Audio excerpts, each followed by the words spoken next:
자, 재무상태표라고 하는 건요. 대체적으로 가장 먼저 오는 건 캐시죠. 그죠? 지금 얘에 대해서 공부를 하고 있는 거죠. 지금 현금 흐름표의 어려운 점이 뭐냐면 현금 흐름표 직접 캐시가 얼마 움직였는지 쫓아가서 찾을 수 있으면 좋은데 걔를 물음표 찍어놓고 반대 애들을 찾다 보니까 어려운 거거든요. 그럼 요 나머지 반대 계정 애들을 좀 설명을 드릴게요. 자, 대표적으로 아까 AR, 인벤토리, 그리고 또 뭐 프리페이드 익스펜스 정도. 얘네들은 대체로 유동이죠. 유동자산이잖아요. 인벤토리 유동자산이고 AR도 물론 만기가 있어서 장기로 넘어갈 수 있긴 하지만 유동이잖아요. 자, 그리고 AP, 그리고 어넌드 레베뉴, 디퍼드 레베뉴, 그리고 TP. 뭐 DTL, DTA는 이쪽 밑으로 오긴 하겠지만 어쨌든 TP. 그리고 아까 프리페이드 익스펜스 있으니까 어커드 익스펜스 금액 자체. 얘도 유동이죠. 대체로. 드리고 싶은 말씀은 뭐냐면 얘네들 있잖아요.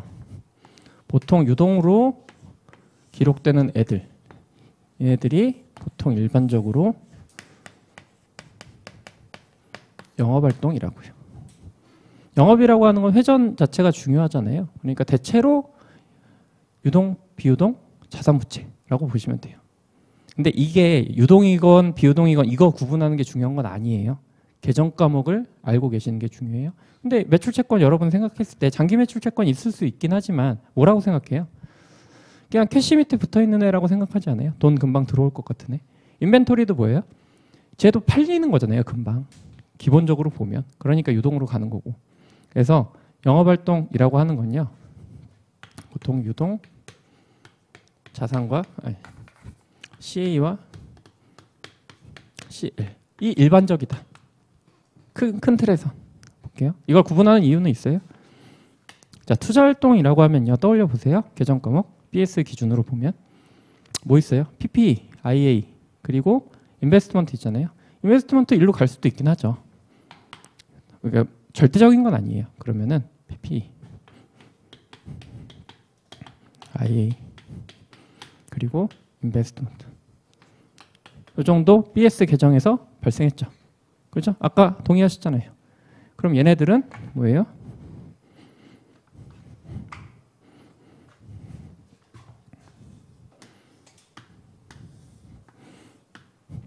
I죠. 예, O라고 적을게요. 그죠? 자, 그리고 우리가 재무활동이라고 하는 애들은요. 보통 차입금, 본드, 그리고 리스 이렇게 되어 있으니까 일반적으로 장기 부채인 경우가 많아요. 이자 발생부 부채. 물론 여기 들어갈 수도 있긴 하지만 일반적으로 봤을 때. 그래서 리스.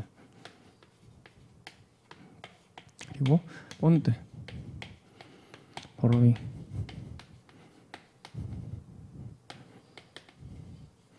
얘네가 있고 그리고 CS, PS, TS 다 자본이잖아요. 그러면 얘네들은 뭐예요? F죠. 첫 번째 드리고 싶은 말씀은 뭐냐면 일단 BS 계정 과목 모든 건요. O랑 I랑 F로 구분할 수 있다. 그걸 말씀드리고 싶어요. IS 계정도 마찬가지겠죠. 그죠? 자, 그리고 만약에 I 계정이 나왔어요. I, CFI 묻는데 부채나 자본과 관련된 계정 과목이 나왔다. 전혀 상관없죠. 그죠? 반대로 F 얘기를 하면서 자산 변동 얘기를 해요. 전혀 상관없잖아요. 계정 과목 소속이 되어 있지 않은데 아예 영역이 다른데. 물론 영업활동이라고 하는 거는 일반적으로 자산도 있고 부채도 있고 이렇지만 근데 I랑 F는 명확하다. 얘는 부채도 가능하고 보통 비유동 부채 그리고 자본도 가능하긴 하지만 자산 쪽이랑은 전혀 관련 없다라고 하는 거. 그러니까 이런 개념들을 조금씩 쌓아가시는 걸 좀 추천드려요. 별건 아니고요, 사실. 그래서 이렇게 구분할 수 있다라고 하는 거 첫 번째. 그렇죠? 자, 그리고 손익계산서를 좀 가려고 해요. 요건 괜찮으시죠? 그러니까 너무 절대적으로 생각하지 마세요. 근데 계정 과목은 알고 계셔야 돼요. 자, 그리고 할게요. 자, 그럼 BS도 이렇게 구분을 할 수 있다라고 하면 저 BS랑 관련된 계정 과목들을 이론적으로 다 구분할 수 있잖아요. 자, 볼게요. 그러면 우리가 순서는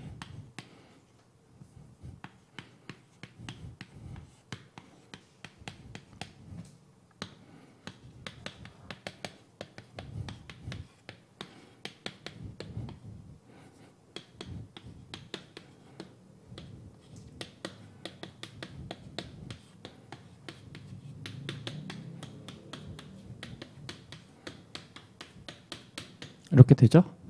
그러면 반대로 얘기했을 때 이렇게 구분했듯이 이렇게 할 수도 있지 않을까 싶어요. 자, 보여드릴게요. 자, 이거를 영업활동 수익 플러스 영업활동 비용 그리고 투자활동 수익 투자활동 비용 그리고 재무활동 수익 재무활동 비용으로 요거를 구분할 수 있겠죠. 그죠? 그럼 이렇게 NI를 만들 수 있죠. 그러니까 얘네들 계정 과목을 풀어서 묶는 그룹을 그냥 바꿔놓은 것 뿐이에요. 그죠? 이상하지 않죠. 그죠? 자, 그러면 우리가 제일 중요하게 생각하는 게 뭐냐면 뭐 나중에 말씀드릴게요. 요거를 구하는 게 제일 중요하다고요. 왜? 영업활동 간접법을 해야 되는데 직접법이라고 하는 건요. 그냥 먼저 말씀드릴게요. 만약에 투자활동 수익과 그리고 투자활동 비용과 투자활동 자산이죠. 부채는 없으니까. 자산의 변동을 잘 정리를 하면 CFI를 계산할 수 있다고요. 얘는 I랑 관련된 계정 과목들을 잘 뽑은 다음에 그 다음에 현금 거래가 있는 애들만 잘 모아두면 CFI 계산할 수 있다라고 말씀드렸잖아요. 직접법. 자, 이것도 마찬가지. 얘가 제일 중요하다라고 말씀드렸으니까 그리고 간접법이라고 하는 건 얘에서부터 시작한다라고 말씀드렸잖아요. 그럼 얘를 반대로 넘겨볼게요. 그러면 영업활동 수익과 영업활동 비용은요. 이런 식으로 정의돼요. NI에서 I 수익을 차감하면 되겠죠. 반대로 넘어갔으니까. 이해되시죠? 그리고 I 비용은 더하면 되겠죠. 넘어갔잖아요, 지금. 자, 부등식. 아, 등식. 자, 그리고 F 수익은요, 넘어갔죠? 그럼 F 수익도 차감을 해주면 되겠죠. 그리고 I 비용, 그리고 F 비용도 더해주면 되겠죠. 그러면 우리가 얘를 알고 싶어요. 근데 이거랑 같다라고 말씀드렸잖아요. 두 개가. 그러면 당기순이익에서 시작을 해서 정의를 한다라고 말씀드렸고 그래서 CFO까지 가야 되는데 거기에 조정을 한다라고 말씀드렸는데 거기에 IS 조정이 있고 BS 조정이 있다라고 말씀드렸죠. IS 조정이 이거예요. NI에서 I 수익 차감하고 F 수익 차감하고요. I 비용 더하고 F 비용 더하면 요게 돼요. 이게 기본이에요. 왜냐? 아까 말씀드린 것처럼 CFO를 계산하려면 직접법 입장에서 계산을 해볼게요. 그러면은 O 수익 그리고 O 비용을 뽑아서 플러스 마이너스 영업활동 자산과 부채의 변동액을 정리를 하면 CFO가 되는데, 그죠? 근데 얘가 뭐라고요? 얘라고요. 그렇게 된다고요. 그러니까 일단 자 여기까지는 괜찮죠? 이렇게 나누는 거. 그리고 요거를 구하고 싶어요, 우리는. 요거를 반대로 넘기는 것까지 괜찮으시죠? 그럼 넘기면 부호가 다 바뀌잖아요. 그래서 이런 형태로 나온다라고까지 괜찮으시잖아요. 논리적으로 전혀 이상한 거 없어요. 이거는 받아들이셔야 돼요. 그죠? 자, 그러면 여기까지 왔어요.